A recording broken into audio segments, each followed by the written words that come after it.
La victoire sans la guerre. Mashiach dans la paracha de Devarim. La section de notre semaine, qui est aussi l'introduction du dernier livre de la Torah, Devarim, nous ouvre une fenêtre vers l'événement tant attendu de l'avènement messianique. En effet, notre section est remplie de sujets très importants, de notions fondamentales directement avec la délivrance finale du peuple d'Israël. Cette semaine, nous allons nous concentrer sur un sujet que tout le monde porte dans son cœur, l'héritage de la terre d'Israël dans sa perfection et donc dans ses réelles frontières. Voyez, je vous livre ce pays, allez prendre possession du pays que l'Éternel a juré à vos pères. Rachi commente ce verset, « Nul ne vous opposera de contestation et vous n'aurez pas à livrer bataille. S'il n'avait pas envoyé d'explorateurs, il n'aurait pas eu besoin d'armes. » L'explication est simple et claire. L'utilisation d'armes afin de combattre dans la conquête de la terre est le résultat direct de la faute des explorateurs. S'il n'avait pas été envoyé, la conquête de la terre d'Israël se serait réalisée sans aucune guerre et sans aucun combat. Lors de l'avènement messianique, nous sommes supposés hériter de la terre d'Israël dans sa perfection, cette fois-ci avec un rajout de 3 régions, le Kéni, Knizi et Kadmoni, complétant ainsi la notion de la terre des 10 peuples. Il se pose évidemment une question, est-ce que cette fois-ci nous allons recevoir le complément de la terre d'Israël dans sa perfection, ou il sera nécessaire d'entamer une guerre pour obtenir ce processus parfait? Prenons par exemple la guerre de Gog ou Magog, qui est soulignée par le prophète Yécheskel.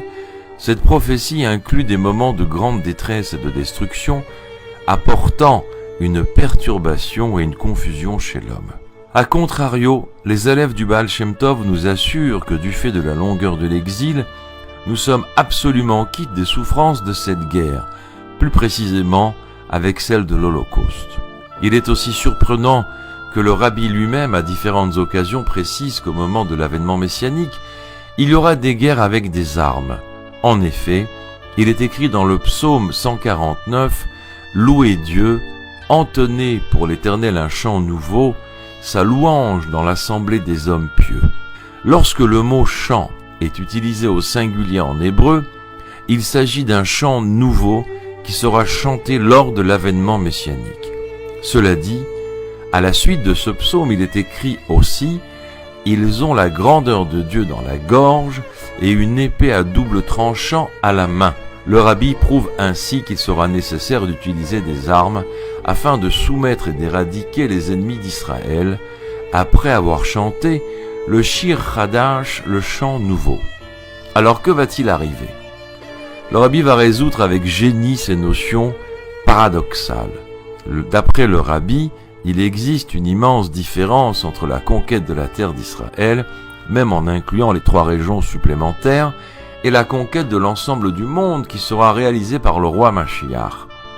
En ce qui concerne la conquête de la terre d'Israël, nous avons l'assurance divine, suite à l'alliance nommée l'alliance des morceaux, Brit Ben Abtarim, qu'il n'y aura aucune utilisation d'armes ou de guerre.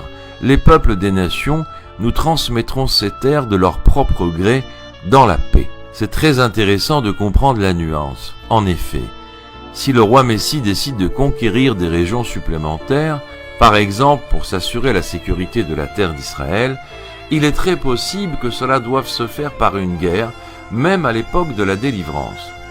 Le rabbi explique que la conquête armée est uniquement temporaire, car lorsque, à la suite d'une guerre, on peut acquérir un terrain ou une région, cela ne peut jamais être éternel d'une manière générale.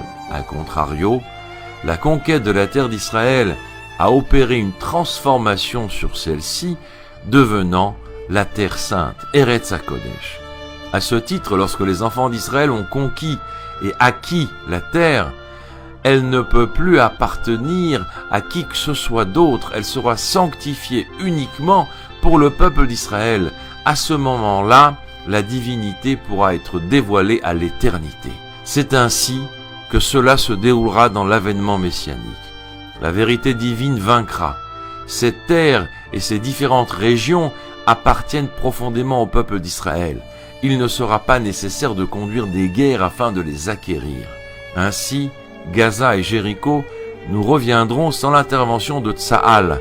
Nous recevrons également le rocher rouge à Pétra et la capitale d'Aman. Mais en ce qui concerne le Caire, Beyrouth et Damas, il est possible que le roi Machiar devra entamer une guerre pour les conquérir. L'enseignement du Rabbi sur l'avènement messianique se compose de deux époques. Dans la première époque, le monde continue à se conduire tel qu'il s'est toujours conduit. Il y aura toujours l'existence de l'armement. Il est très possible que le monde continuera à l'utiliser. A contrario, dans la deuxième période, se réalisera la prophétie d'Isaïe. Les armes se transformeront en ustensiles d'agriculture. Les paroles de Maïmonide se réaliseront. Lors de l'avènement messianique, le monde ne connaîtra plus ni la faim, ni la guerre. Le Rabbi préconise que tous les événements liés à la deuxième époque peuvent d'ores et déjà se réaliser à la première époque, si la situation spirituelle du peuple d'Israël est évaluée comme méritante. Le Rabbi affirme et fixe, vu le nombre d'exterminations que notre peuple a subies, des épreuves de souffrance liées à l'exil terrible de notre dernière génération, le peuple d'Israël est sans aucun doute méritant, purifié et raffiné. Ainsi, selon des termes purement halachiques, il est impossible d'exclure la possibilité que le roi Machiar doive mener la guerre, et théoriquement, les armes seraient également une partie de nous à l'ère de la rédemption. Mais le Rabbi nous a assuré que nous allions directement dans la seconde période, la victoire sans aucune guerre. Shabbat Shalom.